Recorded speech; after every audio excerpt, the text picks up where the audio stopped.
Ladies and gentlemen, it is my great honor to bring onto the show rugby legend Lote Tuqiri. Mate, welcome. Thank you, mate. How are you, buddy? Just look, ecstatic. Because when the great fan stands hit me up and said Lote Tuqiri is going to come on the show and chat about mixed martial arts. Look, how can I turn that down? And not only did you say you'd come on and chat about mixed martial arts, but you also have a bit of a special surprise for some of my listeners and viewers. Yeah, we do, mate. We do. So for some of your listeners and viewers, we are giving away a prize to Las Vegas for UFC 290. I know how much you guys love MMA, love the fight game. For you and three mates, get over there, spending money, hotel, accommodation, flights, you name it. It's worth over $30,000. And, get on fanstands.com.au and register your vote and get on in as many entries as you can. So, mate, that's what it is. Hopefully guys can get on because I know I'd love to go on that trip. I can't get over there, but, it's a great prize. Now, when it comes to these sorts of trips, do you get quite jealous when the winners get announced? Yes, I do. Yes, I do. I don't know if you're a cricket fan, but we gave away a cricket pack last week to the Ashes, the second test at Lords. That was pretty cool. Same deal. We've also got some other stuff later in the year, Rugby World Cup. What else we got? Hopefully the Super Bowl in the new year. So a lot of things going on at fan stands. Would you be less impressed if you personally won like a trip to the Rugby World Cup? Would you be like, I've already been there? I've already been there. Been there, done that, ticked that off.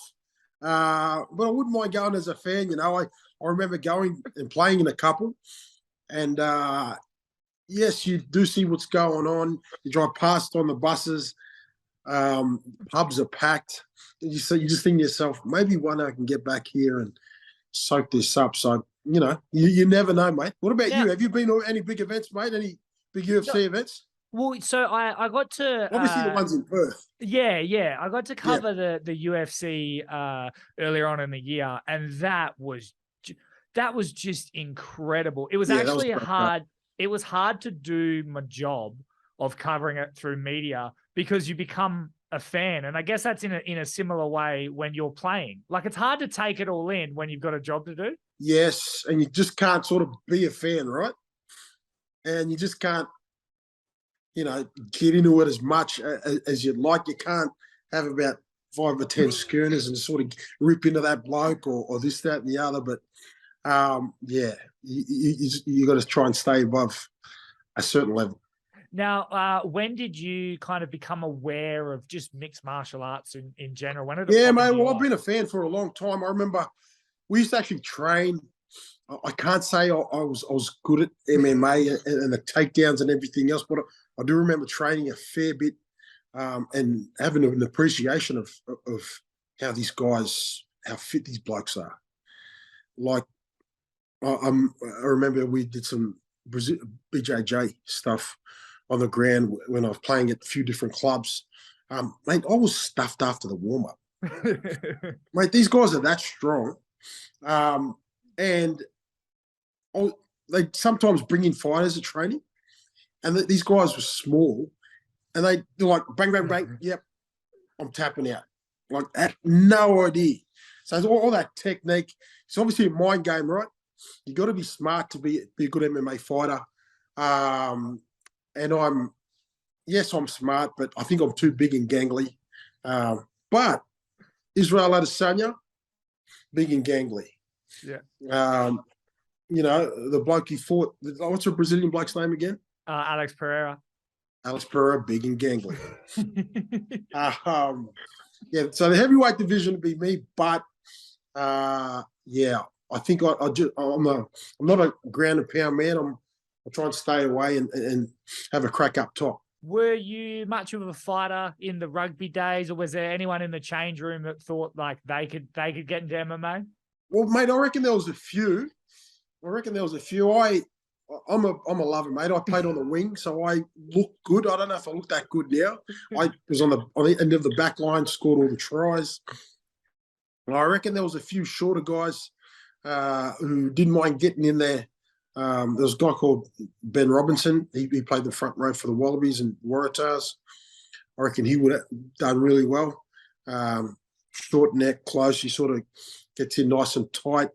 But there's a few, you know. But I think this game, your game, the MMA game, you got to have a big ticker, right? You just can't jump into the ring and have a crack.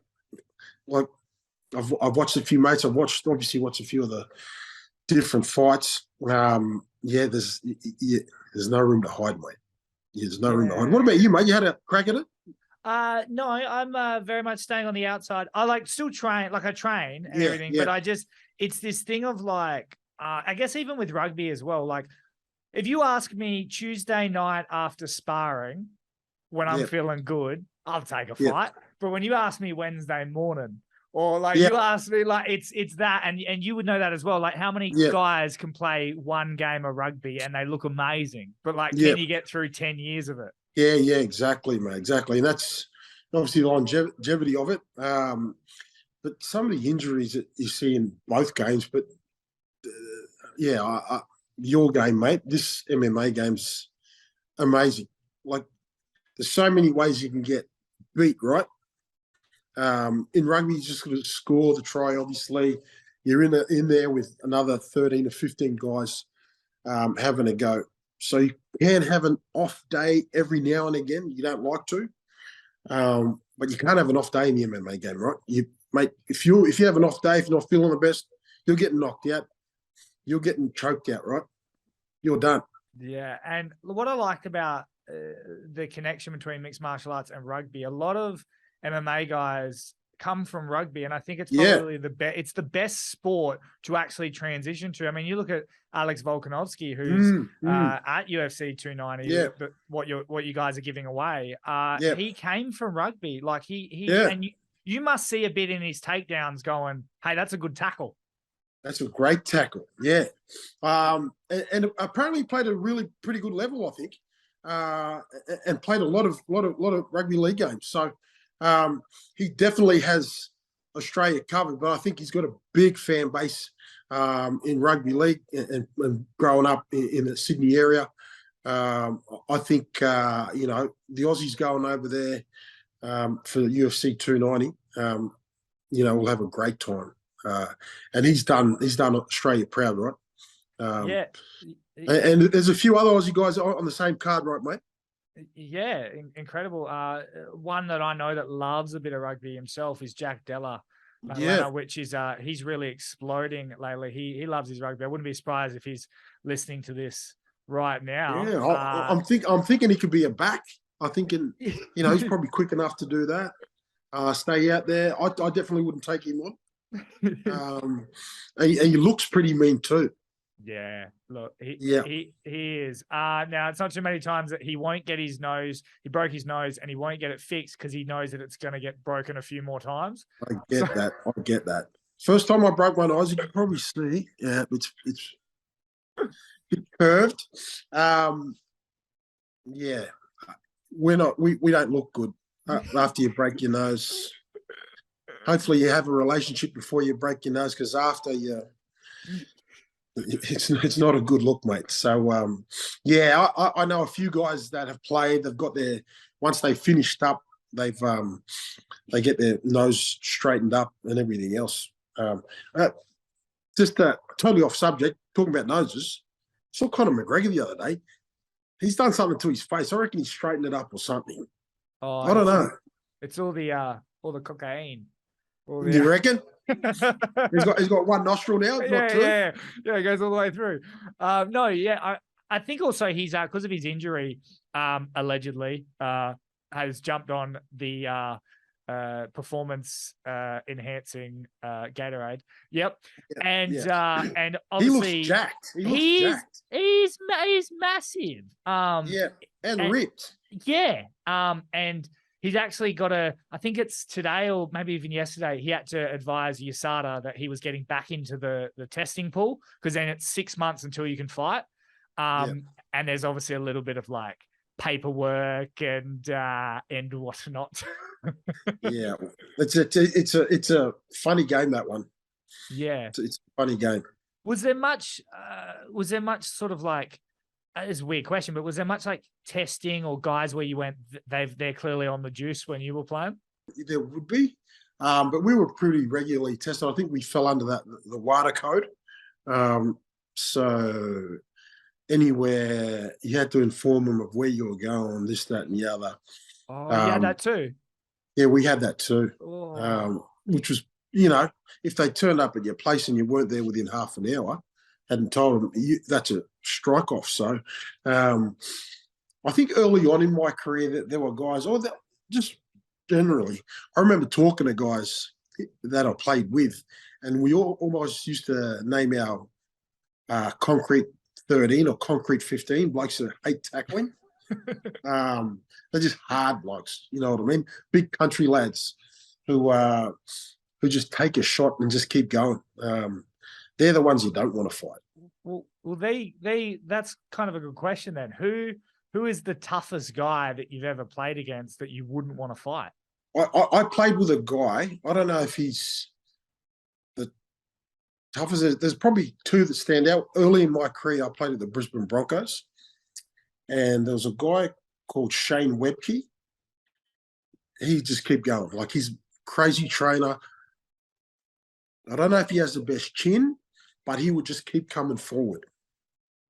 And then there was another guy I played with early in my career called Gorden Tallis. His nickname was the Raging Bull.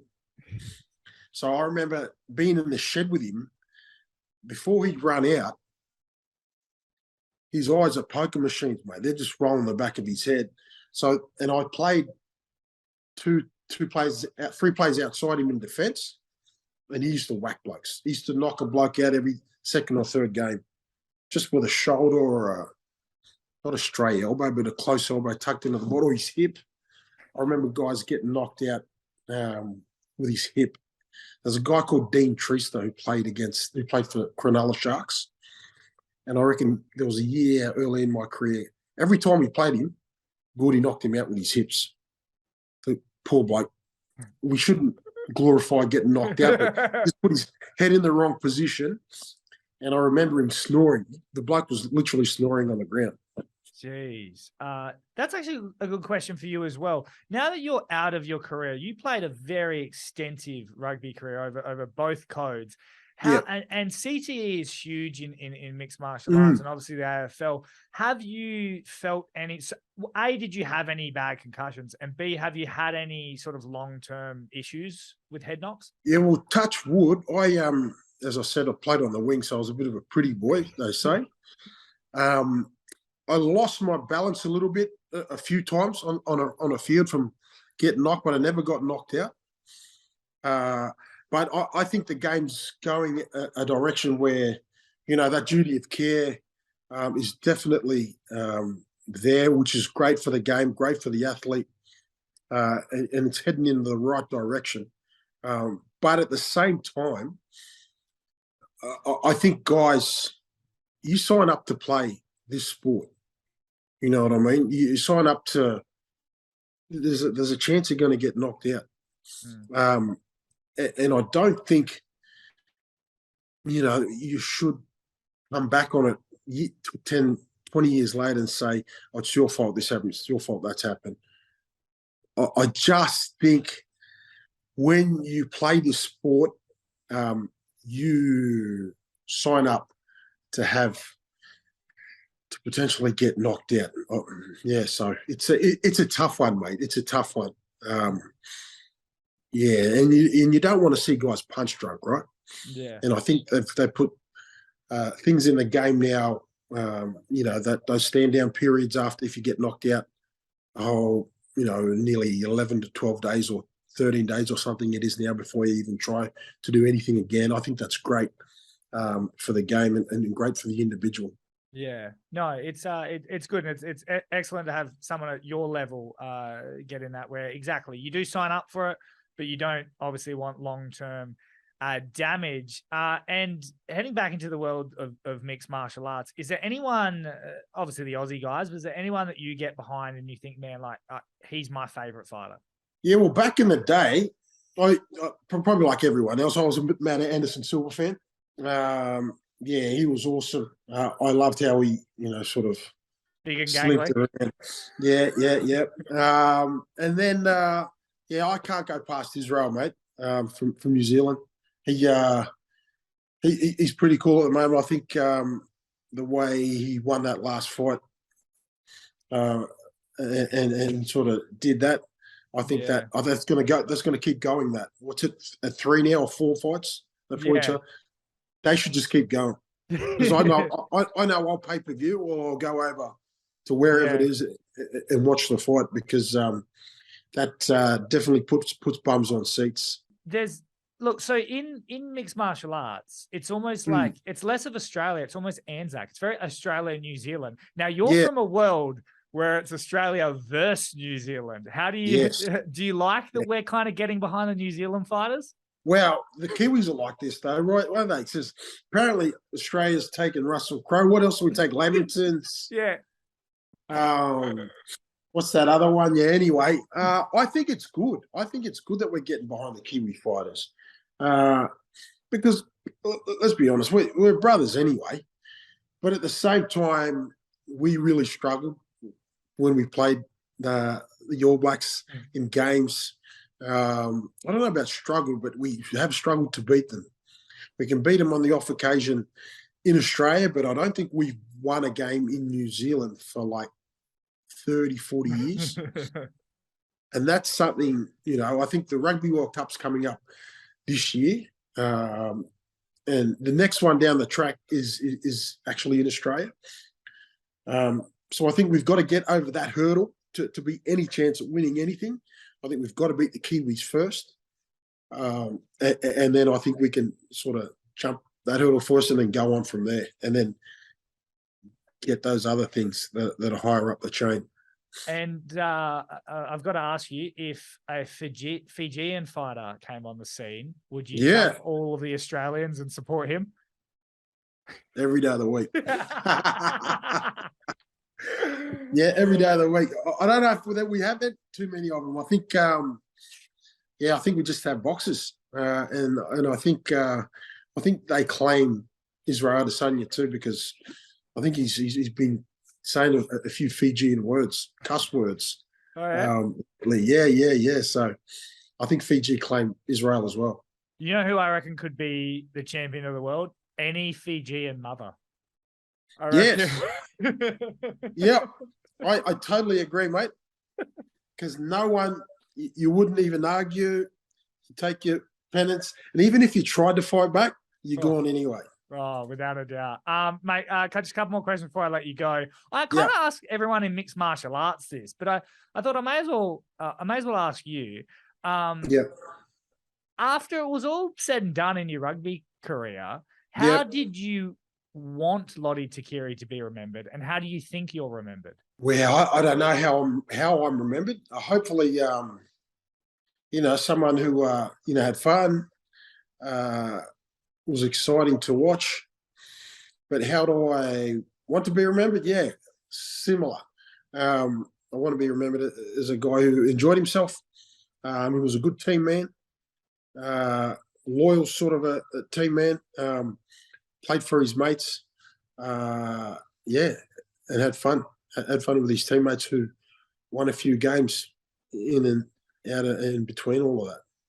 Awesome, mate. And thank you for taking the time so far. But how does everyone get involved if they want to win this prize worth, I think it's like $30,000 to $30,000 UFC 290, July 8th. How do they go about winning? So they go onto fanstands.com.au and they go and register and they go and buy a subscription. The more subscription or the higher tier subscription you have, the more entries you get into entries into the draw. So you buy a subscription, you go into every draw. So that's the Rugby World Cup we've got coming up. It's a Super Bowl and the like. So and you get more you get more entries, the more you have in the game, the more the bigger subscription. Awesome, mate. Lote Tuqiri, an absolute legend. Thank you so much for taking the time, and I can't wait to chat again. Anytime you got some MMA stuff, you let me know. That's us, Mitch. Take it Thanks, easy, mate. brother.